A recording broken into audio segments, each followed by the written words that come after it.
Former AEW World Champion CM Punk is reportedly looking to get back into AEW. He's been active over the last few days, commenting on Instagram, hinting that he would like to return to AEW and put things aside with the Young Bucks and Kenny Omega. Speaking of Punk, last night, eagle-eyed viewers noticed his face was covered up on a production truck during the AEW Dynamite broadcast open segment involving the Young Bucks. We've got details on that. Speaking of the Young Bucks, they were attacked last night on AEW Dynamite, and they may have been written off television for at least a few months. Speaking of the Elite, Hangman Adam Page comes to the aid of Kenny Omega in the main event after a spectacular dream match against El Hijo de Vikingo in the main event of last night's Dynamite. FTR are willing to put their AEW careers on the line for another shot at the Guns AEW World Tag Team Championships. Could this mean the end of FTR in AEW? Adam Cole makes his in-ring return next week on Dynamite, and he'll be facing Daniel Garcia.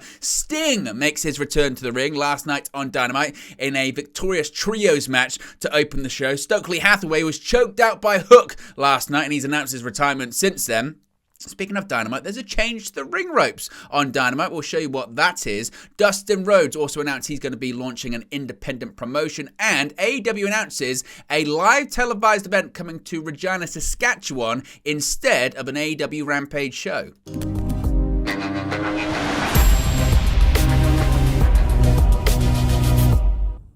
Hey guys, welcome back to Wrestling News 365. Hope everyone is doing very well. As always, there are plenty of news stories to get into in the world of All Elite Wrestling. Once again, we've got to start off talking about CM Punk because seemingly the time is drawing nearer. What is going to happen with CM Punk and All Elite Wrestling? We know he's recovering from tricep surgery. Soon, he's going to be cleared to return to the ring. Is it going to be an AEW ring? And is he looking to come back to AEW? After recent teasers that CM Punk could be returning to AEW, here's the latest reported update on the status of it actually happening. The heightened speculation has gone back to the MJF versus Bryan Danielson feud, during which MJF repeatedly called himself the best in the world, which, whether it was or wasn't, plenty of fans took it as a reference to the former two-time AEW World Champion CM Punk. Past that, Punk has become a lot more active on social media lately, specifically Instagram, and it seems there have been a few clues out there that he might be preparing for a comeback. Now, we're going to talk about what that preparation is in just a second, or what those hints are in just a second, because as I mentioned, he has been certainly very active on Instagram recently. Dave Meltzer has addressed the comment that he made on Instagram that we'll touch on in just a second on Wrestling Observer Radio, and pointed out that he has actually heard from other people that Punk is, quote, looking to get back in. Meltzer said, quote, well, what it says is that he wants back in, which we've already known. Other people have said that too. He's looking to get back in. It's up to Tony Khan, and Tony's going to make a decision at some point. He's probably just about ready, if not ready enough, from the torn triceps, so it is one of those things that he can do soon enough. As I mentioned, there was quite a lot involving CM Punk, even involving Dynamites last night. But let's start off about this tease on Instagram first. Punk himself has not been on AEW television since that now infamous AEW All Out Media Scrum, where he and the Elite were involved in a backstage altercation. He's also been out of action with a tricep injury, which he suffered in that main event of All Out against Jon Moxley, and he's been rehabbing it ever since. Fans speculating since then have been about, is he going to return to AEW or not? Now, the latest tease of a potential return comes from CM Punk himself when a post was made by the Pro Wrestling Podcast on Instagram quoting Sean Ross Sapp of Fightful. Sapp quoted a recent interview he had with Dax Harwood, one half of FTR, of course close friends with CM Punk, where he said that Punk told him he was reading Steve Kern's book and it made him miss pro wrestling. On Instagram, Punk left a rather interesting comment. We'll get it up on the screen right now so you can see it just better. You can see it right there. The comment said, quote, great story about Gator and Coco fighting in the locker room, and then Lawler drags them in the office the next day and they squash it. Fascinating. Now, FTR's future's also been up in the air. We'll talk about that a bit later on, but certainly this would hint at CM Punk maybe wanting to do the same, when it comes to his issues with the Young Bucks and Kenny Omega. So should Tony Khan drag them all into the office and then fix the issues, squash the issues, and just move on? That seemingly is what CM Punk is looking to do. And if that comment is accurate, again, that could be happening in the future.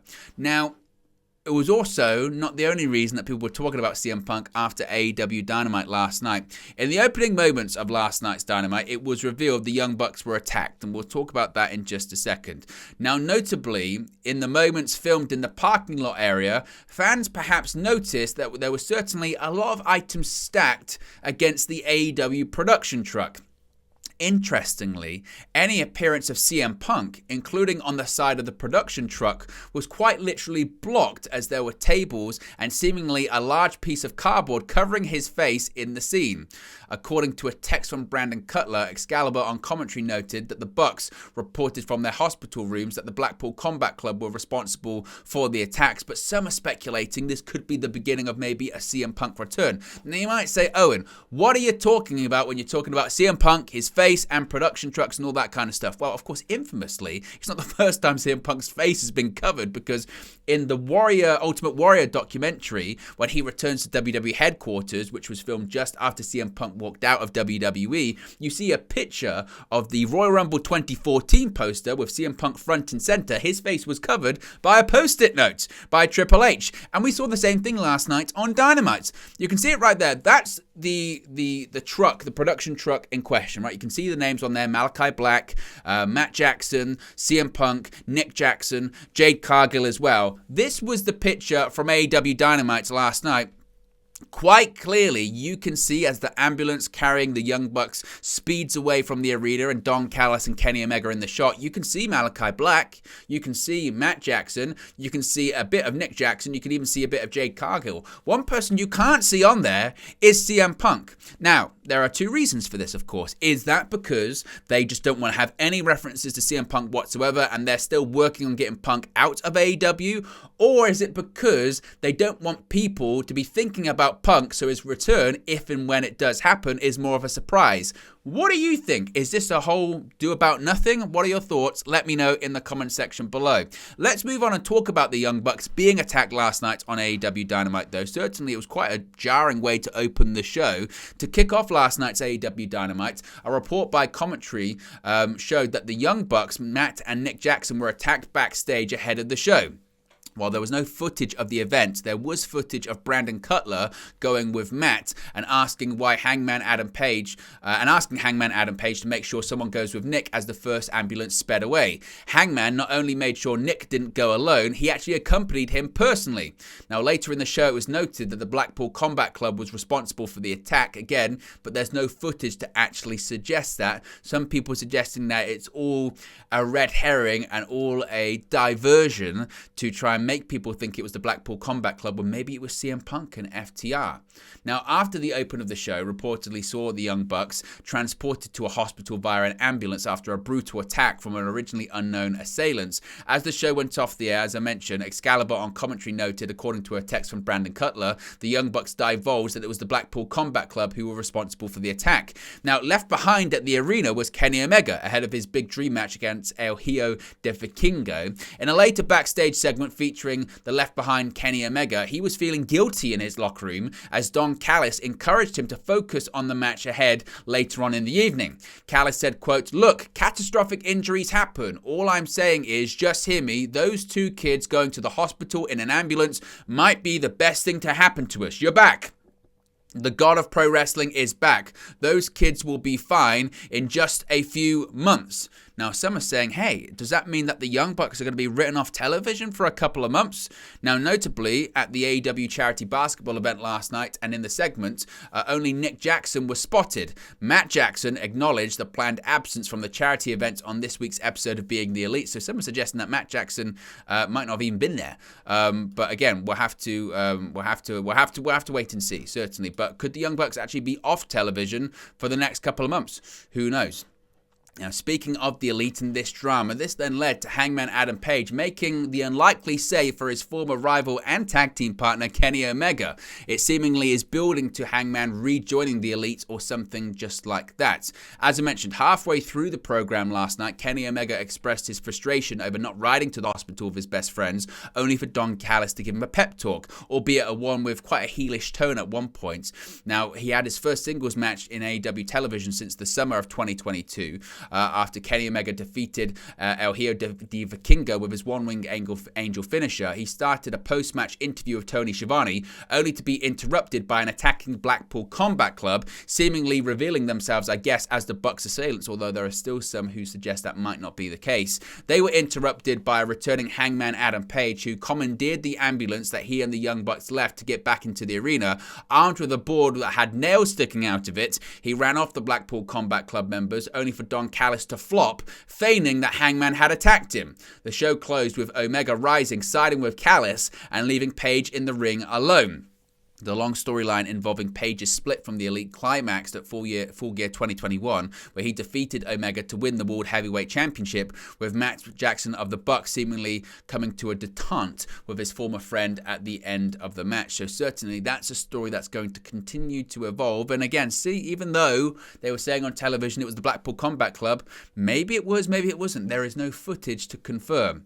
Now, obviously, people are still talking about that incredible match between Kenny Omega and El Hijo del Vikingo. Absolutely unbelievable. People are still raving about it right now. Kenny Omega took to Twitter after the show to comment on the match, saying, quote, "Wrestling fans, meet Vikingo. Prayers to the Bucks. Thank you for the opportunity, Lucha Libre AAA, and for the beauty of Lucha Libre." With Lucha Libre AAA Worldwide's official social media account responding shortly thereafter, "Thank you, Kenny. Gracias, Vikingo."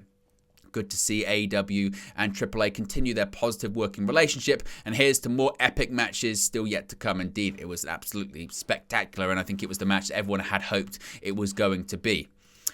Now, FTR, their future is really up in the air right now when it comes to AEW. Seemingly, they've made their decision, but is their decision outside of AEW? Since their triumphant return at AEW's Revolution pay-per-view following a months-long absence, FTR have made it known that they have their sights on regaining the AEW World Tag Team Championships, and they have finally been granted a shot, but not without great risk on their part. During last night's edition of Dynamite, FTR came looking for the guns after the title holders successfully retained against Top Flight. Cash Wheeler proposed that he and Harwood would be willing to never challenge for the titles or never team again in AEW if they were unsuccessful, but Austin Gunn made it clear that neither he nor Colton was interested. However, after Harwood upped the ante and told the Guns FTR would quit AEW if they came up short, Colton and Austin accepted their terms and spit in their faces before retreating. Now, this new development comes in the light of recent reports that have emerged regarding the uncertainty of the former AEW Tag Team Champions' position in the company. With their contracts reportedly set to expire in April, it remains to be seen whether or not they will be signing with AEW once again, or if they intend to return to WWE, considering the managerial changes that occurred following their release in April 2020. FTR and the Guns hold a victory apiece over one another, with Howard and Wheeler defeating the Guns in an 8-man tag team match on the November 9, 2022 episode of Dynamite, before Austin and Colton got their retribution at last December's Holiday Bash. Of course, again, Howard did say recently that they had made their decision and he hopes the fans can accept it. There had been previous reports that FTR are actually locked down into long-term AEW deals, something that Howard didn't dispute, but he did say that nothing had changed regarding their status. So I guess we're going to find out very, very soon indeed what FTR decide to do. Now, Adam Cole, baby, is set to make his return to AEW in-ring action next week, and we now know who his opponent is going to be. On last night's episode of Dynamite, Cole came to the ring to discuss his in-ring return next week. While the in-ring return coincides with the premiere of the upcoming unscripted reality show AEW All Access, which is also set to feature Cole, his opponent had yet to be announced. However, before he was able to truly start any kind of story time with Adam Cole, baby, he was unceremoniously interrupted by the Jericho Appreciation Society's Daniel Garcia, stepping in to explain to Adam Cole what he had been doing and what he's been going on in his absence, Garcia listed an impressive list of achievements before volunteering to tangle in the ring with Adam Cole next week. The match was later confirmed as official for next week's episode of AEW Dynamite, and indeed we'll be getting Garcia versus Cole in Cole's return match next week. Now, speaking to Screen Rant, Cole discussed his time away and his upcoming return, saying this was his longest time away from the ring. He said, quote, "Pro wrestling is something I love more than anything in the entire world. In April, it'll be 15 years that I've been in the pro wrestling industry. The longest amount of time I was ever away, with the exception of this injury, was 1 month. So over a 15-year period, I was away from the ring and traveling and being on the road only for 1 month. Now I look at this entire recovery process and I think about how long I was away and just how badly I couldn't wait to get back to work again." He then provided insight on what fans can expect from his return to the ring, saying, "There was a real scare there for a minute of whether I was even going to be able to come back in the first place. But when I knew that was possible, my excitement has gone through the roof. I've never lost my appreciation for this job and how much I love doing what I do. But at the same time, in a lot of ways, being given the second chance to go back and do what I love more than anything in the world has me incredibly excited. So I mean this wholeheartedly. On March 29th, the fans are going to get the absolute best version of me that there's ever been, and I really believe that the passion and the motivation and the excitement to get back into that ring is at an all-time high for me." So Adam Cole, he's excited to get back, and he's going to be facing Daniel Garcia next week. Sting also made his AEW in-ring return last night, opening the show. He teamed up with Orange Cassidy and Darby Allin to face off against the team of The Blade, The Butcher, and obviously their tag team partner as well, and Kip Sabian, that is. And Sting, I thought, looked great. He got the victory for his team, dropped the Scorpion Deathlock. He actually channeled his inner Orange Cassidy as well during the matchup, doing his sloth chest beat as well. After the match, he even put on Orange Cassidy's sunglasses and his hands in his pockets. But Darby Allin's attention was focused on the double or nothing sign, as seemingly we're getting closer to that four-way match for the AEW World Championship between the four pillars of AEW, that being the World Champion MJF, Jungle Boy Jack Perry, Sammy Guevara, and Darby Allin, with the match, I guess, being close to being confirmed. Stokely Hathaway has announced his retirement from in-ring competition after a brutal loss on AEW Dynamite. Last night, Hathaway was set to face off against FTW champion Hook for the title in a no disqualification match. However, in advance of the match, Hathaway attempted numerous routes to prevent the match from even happening, including claiming to be not medically cleared to compete, for which he claimed to be holding a doctor's note. Upon further inspection, however, ring announcer Justin Roberts informed that what Stokely Hathaway had given him was actually a Wingstop receipt. Additionally, Hathaway announced he was retiring from in-ring competition. However, somewhat unfortunately for him, the match with Hook proceeded anyway. In the end, of course, Hook did retain his FTW championship. After the match, it looks like All Ego Ethan Page suggested he was going to avenge Hathaway's loss, so maybe it's going to be another member of the firm to try and take the FTW championship away from Hook next week. Now, many people may have spotted it last night, but there was actually a bit of a presentation change to AEW Dynamite. When last night's Dynamite kicked off, not only was there a stunning declaration about the Young Bucks being sent to the hospital, there was also a big visual change as well. As the attention shifted to its focus to in-ring action as the night kicked off, fans noticed a big change presentation. The ring ropes are now red, white, and blue. The top being red, the middle being white, and the bottom being blue, which is a departure from the previous black ropes. Now, I don't think there's any explanation as to why they've done that right now. As far as I'm aware, it's not any American holiday or anything like that. It's a bit of a throwback to the old school days of having red, white, and blue ropes. They used to have it a lot in the sort of 70s and 80s. Maybe it's just a case of having this sort of brighter, more colourful edition of Dynamite that we've seen with the new set and the new graphics and things of that nature. So maybe that's why. Maybe we'll have an explanation soon. If we do get one, we'll let you know. This is quite an interesting story, actually. So there was going to be an AEW Rampage taping in Regina, Saskatchewan in Canada, but that's now not going to happen. Now, it may still be a few months away, but AEW appears to be absolutely giddy about its upcoming month-long jaunt in Canada, which begins at AEW and New Japan Pro Wrestling's Forbidden Door event in Toronto on June 24 and continues into a non-televised House Rule event in Calgary on July 15. And the excitement may only grow as a change has been made to the Canada tour that could be a clue to the new AEW programming that has been teased. On Twitter Wednesday, AEW made the announcement regarding one of the stops. Quote, AEW makes its Regina, Saskatchewan debut on the new date of Saturday, July 8, with a live televised event from the Brandt Center, the tweet read. In AEW's original announcement regarding its Canada tour, its stop in Regina was listed as a live taping for Rampage set to take place on July 14, days after Dynamite was scheduled for Saskatchewan on July 12th. With Dynamite and Rampage both set to be taped in Edmonton on July 5th, this announcement would suggest it is a separate AEW event from its usual televised programming. Interestingly enough, the announcement comes during a time when reports have emerged that AEW and Warner Bros. Discovery are close to agreeing a deal for a third AEW TV show, one that would reportedly air on Saturday nights, the same night the Regina show has been moved to. While the event could wind up being something like a Battle of the Belts special, speculation will surely focus on Regina as potentially being the location of the debut episode of AEW's newest TV program. There had been rumors that it was going to be this AEW Collision show, which was going to be a bit of akin to WCW Worldwide that aired on Saturday nights at 6:05. Again, I don't know if that's going to be the case, but seemingly it looks like AEW's got a big announcement planned regarding a new show, a new wrestling show, not a reality show, wrestling show, very, very soon.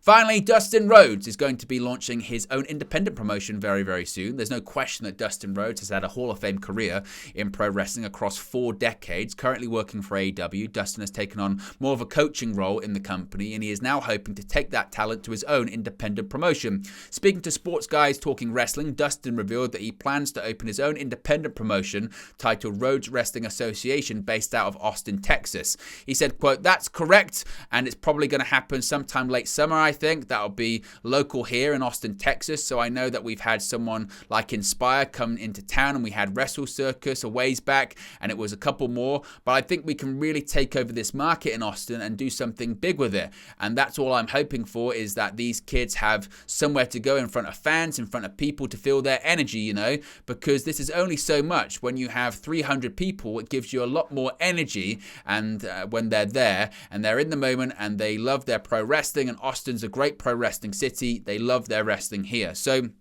keep an eye out, because maybe this summer we'll get a Dustin Rhodes promotion based out of Austin, Texas. But there you go, guys. It's the latest AEW news for you. Be sure to smash a like on the like button. Be sure to subscribe, bottom right-hand corner. Let me know your thoughts on today's AEW news stories in the comment section below. Remember, you can join the WN365 roster by clicking that join button, and I'll speak to you again very, very soon. Hey guys, thank you for watching, listening, streaming, or however you come across this video today. Be sure to click on the video on the right there to watch our next video, or click the bottom there to subscribe, or the bottom right hand corner. Thank you very much, and I'll speak to you again very soon.